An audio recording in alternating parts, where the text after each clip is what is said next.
ನಮಸ್ಕಾರ. ಮಿಲಾಂಕೋವಿಕ್ ಚಕ್ರಗಳು ಭೂಮಿಯ ಹವಾಮಾನದ ಏರಿಳಿತಗಳು. ಇದು ಇಂದಿನ ನಮ್ಮ ವಿಷಯ. ಭೂಮಿಯ ಹವಾಮಾನ ಅದರ ಇತಿಹಾಸವನ್ನು ಗಮನಿಸಿದರೆ ಅದು ಚಕ್ರೀಯ ಅಂದರೆ ಸೈಕ್ಲಿಕ್ ಬದಲಾವಣೆಗಳನ್ನು ಹೊಂದೋದು ನಮಗೆ ಗೊತ್ತಾಗುತ್ತೆ. ಕಳೆದ ಅಂದಾಜು 26 ಲಕ್ಷ ವರ್ಷಗಳ ಪ್ಲೈಸ್ಟೋಸಿನ್ ಯುಗದಲ್ಲಿ ಭೂಮಿ ಅನೇಕ ಹಿಮಯುಗ ಮತ್ತು ಅಂತರ್ಹಿಮಯುಗ ಅಂದರೆ ಗ್ಲೇಷಿಯಲ್ ಮತ್ತು ಇಂಟರ್ ಗ್ಲೇಷಿಯಲ್ಗಳು ಯುಗಗಳನ್ನು ಹಂತಗಳನ್ನ ಅನುಭವಿಸಿದೆ. ಈ ದೀರ್ಘಕಾಲಿಕ ವ್ಯತ್ಯಾಸಗಳನ್ನು ವಿವರಿಸೋದಕ್ಕೆ ಸೆರ್ಬಿಯನ್ ಗಣಿತಜ್ಞ ಮಿಲುತಿನ್ ಮಿಲಾಂಕೋವಿಚ್ ಅವರು 1920 ಮತ್ತು 40ರ ದಶಕಗಳಲ್ಲಿ ಒಂದು ಕಕ್ಷೀಯ ಸಿದ್ಧಾಂತವನ್ನು ರೂಪಿಸಿದರು. ಅವರ ಪ್ರಕಾರ ಭೂಮಿಗೆ ತಲುಪುವ ಸೌರ ವಿಕಿರಣದ ಅಂದರೆ ಸೋಲಾರ್ ರೇಡಿಯೇಷನು ಪ್ರಾದೇಶಿಕ ಅಂದರೆ ಸ್ಪೇಷಿಯಲು, ಹಾಗೆಯೇ ಕಾಲಿಕ ಅಂದರೆ ಟೆಂಪೋರಲ್ ಹಂಚಿಕೆಯಲ್ಲಿ ಉಂಟಾಗ್ತಕ್ಕಂಥ ಬದಲಾವಣೆಗಳು ಹಿಮಪದರಗಳ ವೃದ್ಧಿ ಮತ್ತು ಕ್ಷಯವನ್ನು ಅಂದರೆ ಏರಿಕೆ ಮತ್ತು ಇಳಿಕೆಯನ್ನು ನಿಯಂತ್ರಿಸ್ತವೆ. ಇದರಿಂದ ಭೂಮಿಯ ಹವಾಮಾನದಲ್ಲಿ ಚಕ್ರೀಯ ಅಂದರೆ ಸೈಕ್ಲಿಕ್ ಬದಲಾವಣೆಗಳು ಉಂಟಾಗ್ತವೆ ಅಂತ ತೋರಿಸ್ತಾರೆ. ಇದಕ್ಕೆ ಮಿಲುತಿನ್ ಮಿಲಾಂಕೋವಿಕ್ 3 ಕಾರಣಗಳನ್ನು ಗುರುತಿಸ್ತಾರೆ. ಭೂಮಿ ಸೂರ್ಯನ ಸುತ್ತಕ್ಕಂಥ ಕ್ರಾಂತಿಪಥ ಅಂದರೆ ಎಕ್ಲಿಪ್ಟಿಕ್ ಈ ಕಕ್ಷೆ ಆಕಾರ ಸಂಪೂರ್ಣ ವೃತ್ತ ಆಗಿಲ್ಲ, ಇದು ಸ್ವಲ್ಪ ಅಂಡಾಕಾರದಲ್ಲಿದೆ. ಈ ಬದಲಾವಣೆ ಸೂರ್ಯ ಭೂಮಿ ಅಂತರದಲ್ಲಿ ಸಣ್ಣ ವ್ಯತ್ಯಾಸಗಳನ್ನ ಉಂಟು ಮಾಡ್ತದೆ. ಒಟ್ಟು ಸೌರಶಕ್ತಿಯ ಬದಲಾವಣೆ ಅಲ್ಪ ಆದರೂ ಕೂಡ ಇದು ಇತರ 2 ಚಕ್ರಗಳ ಪರಿಣಾಮಗಳನ್ನು ನಿಯಂತ್ರಿಸುವ ಮಾಡ್ಯುಲೇಟರ್ ಅಥವಾ ಹದಗೊಳಿಸುವ ಮಧ್ಯವರ್ತಿಯಾಗಿ ಕೆಲಸ ಮಾಡ್ತದೆ. ಇದರಿಂದ 1 ಲಕ್ಷ ವರ್ಷಗಳ ಹವಾಮಾನ ಚಕ್ರ ಉಂಟಾಗುತ್ತೆ. ಭೂಮಿಯ ಅಕ್ಷ ಕ್ರಾಂತಿಪಥದಿಂದ ಓರೆಯಾಗುತ್ತೆ. ಇದು 22.1 ಡಿಗ್ರಿಯಿಂದ 24.5 ಡಿಗ್ರಿ ನಡುವೆ ತೂಗಾಡುತ್ತೆ. ಭೂಮಿ ಸೂರ್ಯನ ಸುತ್ತ ವಾಲ್ದಾಗ ತೀವ್ರ ಬೇಸಿಗೆ ಮತ್ತು ತೀವ್ರ ಚಳಿಗಾಲಗಳು, ಕಡಿಮೆ ವಾಲ್ದಾಗ ಸಮತೋಲಿತ ಋತುಗಳು ಉಂಟಾಗ್ತವೆ. ಈ ಬದಲಾವಣೆ ಧ್ರುವ ಪ್ರದೇಶಗಳಲ್ಲಿ ಬೇಸಿಗೆಯಲ್ಲಿ ಕರಗುವಿಕೆ ಮತ್ತು ಚಳಿಗಾಲದಲ್ಲಿ ಹಿಮಸಂಗ್ರಹಣೆಯ ಮೇಲೆ ಪ್ರಭಾವ, ಹಿಮಕುರುದ್ರ ಮೇಲೆ ಪ್ರಭಾವವನ್ನು ಬೀರ್ತವೆ. ಇದರಿಂದ 41,000 ವರ್ಷಗಳ ಹವಾಮಾನ ಚಕ್ರ ಉಂಟಾಗ್ತದೆ. ಭೂಮಿ ಅಕ್ಷ ನಿಧಾನವಾಗಿ ಓಲಾಡುವ ಬುಗುರಿ ಅಕ್ಷದಂತೆ 25,772 ವರ್ಷಗಳಿಗೊಮ್ಮೆ ಸುತ್ತುತ್ತೆ. ಇದರಿಂದ ಪ್ರಿಸಿಷನ್ ಅಥವಾ ವಿಶ್ವ ಪಲ್ಲಟಗಳು ಉಂಟಾಗಿ ಭೂಮಿಯ ಅಕ್ಷದ ಉತ್ತರ ಬಿಂದುವಿನಲ್ಲಿರ್ತಕ್ಕಂಥ ಧ್ರುವತಾರೆ ಕೂಡ ಬದಲಾಗುತ್ತೆ. ಇದರಿಂದ ಸೂರ್ಯನ ಕಡೆಗೆ ಬರುವ ಭೂಮಿಯ ಅರ್ಧಗೋಳ ಬದಲಾಗುತ್ತೆ. ಉತ್ತರ ಅರ್ಧಗೋಳದಲ್ಲಿ ಬಿಸಿಯಾದ ಬೇಸಿಗೆಗಳು ಹಿಮ ಕರಗಿಗೆಯನ್ನು ಹೆಚ್ಚಿಸ್ತವೆ. ತಂಪಾದ ಬೇಸಿಗೆಗಳು ಹಿಮ ಸಂಗ್ರಹಣೆಗೆ, ಹಿಮ ಸೇರ್ಕೊಳ್ಳೋದಕ್ಕೆ ಅನುಕೂಲಕರವಾಗ್ತವೆ. ಇದರಿಂದ 23,000 ವರ್ಷಗಳ ಹವಾಮಾನ ಚಕ್ರ ಉಂಟಾಗುತ್ತೆ. ಮಿಲಾಂಕೋವಿಕ್ ಹವಾಮಾನ ಬದಲಾವಣೆಯ ವಾದ 3 ಮುಖ್ಯವಾದಂಥ ಸಾಕ್ಷ್ಯ ಆಧಾರಗಳಿಂದ ಬೆಂಬಲಿಸಲ್ಪಟ್ಟತೆ.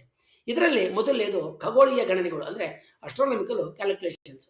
ಭೂಮಿಯ ಕಕ್ಷೆಯ ಬದಲಾವಣೆಗಳನ್ನು ನ್ಯೂಟೋನಿಯನ್ ಯಾಂತ್ರಿಕತೆ ಮತ್ತು ಗ್ರಹಗಳ ಪರಸ್ಪರ ಆಕರ್ಷಣೆಯ ಆಧಾರದಲ್ಲಿ ಅಂದರೆ ನ್ಯೂಟೋನಿಯನ್ ತತ್ವಗಳ ಆಧಾರದಲ್ಲಿ ಗಣನೆ ಮಾಡಲಾಗಿದೆ. ಎರಡನೆಯದು ಹಿಮದ ಕೋರ್ ದಾಖಲೆಗಳು ಅಂದರೆ ಐಸ್ಕೋರ್ ರೆಕಾರ್ಡ್ಸು. ಗ್ರೀನ್ಲ್ಯಾಂಡ್ ಮತ್ತು ಅಂಟಾರ್ಟಿಕಾ ಇವುಗಳಲ್ಲಿರ್ತಕ್ಕಂಥ ಹಿಮಹಾಸುಗಳಲ್ಲಿ ತೆಗೆದಂಥ ಹಿಮಹಾಸುಗಳ ಮೂಲಕ ತೆಗೆದಂಥ ಹಿಮದ ಪ್ರತಿಶಯಗಳಲ್ಲಿ ಕೋರುಗಳಲ್ಲಿ ಇಂಗಾಲದ ಡೈಆಕ್ಸೈಡು, ಮೀಥೇನು ಹಾಗೂ ತಾಪಮಾನ ಸೂಚಕಗಳು ಕಕ್ಷೀಯ ಚಕ್ರಗಳಿಗೆ ಹೊಂದಾಣಿಕೆ ಆಗ್ತಾ ಇದ್ದಾವೆ. ಮೂರನೆಯದು ಸಮುದ್ರದ ಅವಸಾದಗಳು ಅಂದರೆ ಮೆರೈನು ಸೆಡಿಮೆಂಟ್ಸ್. ಇವು ಆಳ ಸಮುದ್ರದ ಫೊರಮಿನಿಫರ ಶೆಲ್ಗಳ ಆಮ್ಲಜನಕ ಐಸೋಟೋಪ್ ಅನುಪಾತಗಳು ಕೂಡ ಹಿಮಯುಗ ಮತ್ತು ಹಿಮಯುಗದ ಚಕ್ರಗಳನ್ನು ಸ್ಪಷ್ಟವಾಗಿ ದಾಖಲಿಸಿದ್ದಾವೆ. ಕಳೆದ 8 ಲಕ್ಷ ವರ್ಷಗಳಲ್ಲಿ ಅಂದಾಜು 1 ಲಕ್ಷ ವರ್ಷಗಳ ಚಕ್ರ ಸ್ಪಷ್ಟವಾಗಿ ಗೋಚರಿಸುತ್ತೆ. ಇದು ಭೂಮಿ ಸೂರ್ಯನ ಸುತ್ತ ಸಾಗುವ ಕ್ರಾಂತಿ ವೃತ್ತದ ವಿಕೇಂದ್ರೀಯತೆ ಅಂದರೆ ಅಂಡಾಕೃತಿ ಚಕ್ರ ಜೊತೆಗೆ ಹೊಂದಾಣಿಕೆ ಆಗುತ್ತೆ.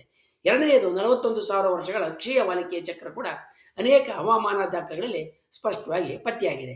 ಉತ್ತರಾರ್ಧಗೋಳದ ಬೇಸಿಗೆ ಸೌರ ವಿಕಿರಣ ಕಡಿಮೆ ಆದಾಗ ಹಿಮ ಕರಗುವಿಕೆ ಕಡಿಮೆ ಆಗುತ್ತೆ. ಹಿಮಪಟಗಳು ಹೆಚ್ಚುತ್ತವೆ ಅಂದರೆ ಹಿಮಪದರಗಳು ಹೆಚ್ಚುತ್ತವೆ. ಹಿಮಯುಗ ಆರಂಭವಾಗುವ ಸಾಧ್ಯತೆ ಹೆಚ್ಚಾಗುತ್ತೆ ಅನ್ನೋದಕ್ಕೆ ಬೇಕಾದಷ್ಟು ಪುರಾವೆಗಳು ದಕ್ಕಿದ್ದಾವೆ. ಭೂಮಿಯ ಕ್ರಾಂತಿ ಪಥ ವಿಕೇಂದ್ರೀಯತೆಯಿಂದ ನೇರ ಸೌರಶಕ್ತಿ ಬದಲಾವಣೆ ಅಲ್ಪ ಆದರೂ ಕೂಡ ಹಿಮಯುಗಗಳು ಸುಮಾರು 1 ಲಕ್ಷ ವರ್ಷಗಳ ಚಕ್ರವನ್ನು ತೋರಿಸ್ತವೆ. ಇದು ಹೇಗೆ ಸಾಧ್ಯ ಅನ್ನೋದಕ್ಕೆ ಸಾಧ್ಯ ಆಯಿತು ಅನ್ನೋದನ್ನು ವಿವರಿಸೋದಕ್ಕೆ ವಿಜ್ಞಾನಿಗಳು ಕಾರ್ಬನ್ ಡೈಆಕ್ಸೈಡ್ ಅಂದರೆ ಇಂಗಾಲದ ಡೈಆಕ್ಸೈಡ್ ಪ್ರತಿಕ್ರಿಯೆ, ಸಮುದ್ರ ವಾತಾವರಣದ ಚಲನೆ ಮತ್ತು ಹಿಮಪದರಗಳ ಗಾತ್ರದ ಅಸಮ ಪ್ರತಿಕ್ರಿಯೆ ಕಾರಣಗಳನ್ನು ಕೊಟ್ಟಿದ್ದಾರೆ. ಮಿಲಾಂಕೋವಿಕ್ ಚಕ್ರಗಳು ಘಟಿಸೋದಕ್ಕೆ ಭೂಮಿಯ ಇತರ ಕಡೆ ಸಿಕ್ಕಂತೆ ಬೇರೆ ಕಡೆ ಭಾರತದಲ್ಲೂ ಕೂಡ ಹಲವು ಸಾಕ್ಷ್ಯಗಳು ಸಿಕ್ಕಿದ್ದಾವೆ. ಭಾರತ ಉಪಖಂಡದ ಹವಾಮಾನ ಮುಖ್ಯವಾಗಿ ಮಾನ್ಸೂನ್ ವ್ಯವಸ್ಥೆಯಿಂದ ನಿಯಂತ್ರಣ ಆಗೈತೆ. ಮಾನ್ಸೂನ್ ಬಲ, ಋತುಮಾನದ ಮಳೆಯ ಹಂಚಿಕೆ ಮತ್ತು ದೀರ್ಘಕಾಲದಲ್ಲಿ ಕಂಡುಬರ್ತಕ್ಕಂಥ ಒಣ ಮತ್ತು ಹಸಿ ಚಕ್ರಗಳು ಕೇವಲ ವಾತಾವರಣದ ಪ್ರಕ್ರಿಯೆಗಳಲ್ಲ, ಮಿಲಾಂಕೋವಿಕ್ ಚಕ್ರಗಳ ಜೊತೆಗೆ ಸಹ ಇವು ಸಂವೇದನಾಶೀಲವಾಗಿ ಜೋಡಿಸಿಕೊಂಡಿದ್ದಾವೆ.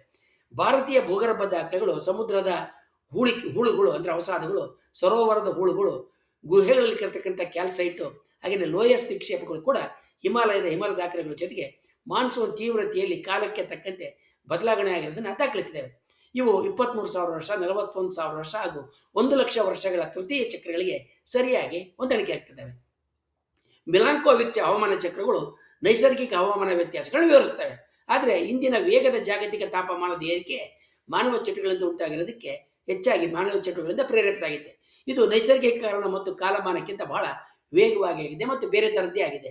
ಮಿಲಾಂಕೋವಿಕ್ ಚಕ್ರಗಳು ಭೂಮಿಯ ದೀರ್ಘಕಾಲದ ಹವಾಮಾನ ಇತಿಹಾಸವನ್ನು ಅರ್ಥ ಮಾಡಿಕೊಳ್ಳೋದಕ್ಕೆ ಮೂಲಭೂತವಾದಂಥ ಸೈದ್ಧಾಂತಿಕ ಚೌಕಟ್ಟನ್ನು ಒದಗಿಸ್ತವೆ. ಹಿಮದ ಪ್ರತಿಶಯಗಳು ಅಂದರೆ ಕೋರ್ಗಳು ಮತ್ತು ಸಮುದ್ರ ಹೂಳುಗಳು ಹೂಳಿನ ದಾಖಲೆಗಳು ಈ ಚಕ್ರಗಳ ಅಸ್ತಿತ್ವವನ್ನು ದೃಢಪಡಿಸಿದ್ದಾವೆ. ಆದರೂ ಕೂಡ 1,00,000 ವರ್ಷಗಳ ಚಕ್ರದ ಸಂಪೂರ್ಣ ವಿವರಣೆ ಇನ್ನು ಸಂಶೋಧನೆಯ ವಿಷಯವಾಗಿಯೇ ಉಳ್ಕೊಂಡೈತೆ. ಸಮಕಾಲೀನ ಹವಾಮಾನ ಬದಲಾವಣೆಯನ್ನು ವಿವರಿಸೋದಕ್ಕೆ ಈ ಚಕ್ರಗಳನ್ನು ಮಾನವ ಪ್ರೇರಿತ ಅಂಶಗಳ ಜೊತೆಗೆ ಸಂಯೋಜಿಸಿ ನೋಡಬೇಕಾಗುತ್ತೆ. ಆಗ ಮಾತ್ರ ನಮಗೆ ಮುಂದೆ ಹವಾಮಾನದ ಬದಲಾವಣೆ ಹೇಗೆ, ಯಾವ ರೀತಿಯ ಚಕ್ರೀಯ ಗತಿ ಅಂತ ಹೇಳುತ್ತೆ, ಅದರಲ್ಲಿ ಏನು ಬದಲಾವಣೆ ಆಗ್ತವೆ ಅಂತ ತಿಳ್ಕೊಳ್ಳೋಕೆ ಸಾಧ್ಯ. ಮಿಲಾಂಕೋವಿಕ್ ಹವಾಮಾನ ಚಕ್ರಗಳು ಘಟಿಸಿದ್ವು ಅನ್ನೋದಕ್ಕೆ ಭಾರತದಲ್ಲಿ ದಕ್ಕಿರತಕ್ಕಂಥ ಹಲವಾರು ಸಾಕ್ಷ್ಯಗಳನ್ನು ಇನ್ನೊಂದು ವಿಡಿಯೋದಲ್ಲಿ ನಾವು ವಿವರವಾಗಿ ನೋಡೋಣ. ವಂದನೆಗಳೊಂದಿಗೆ.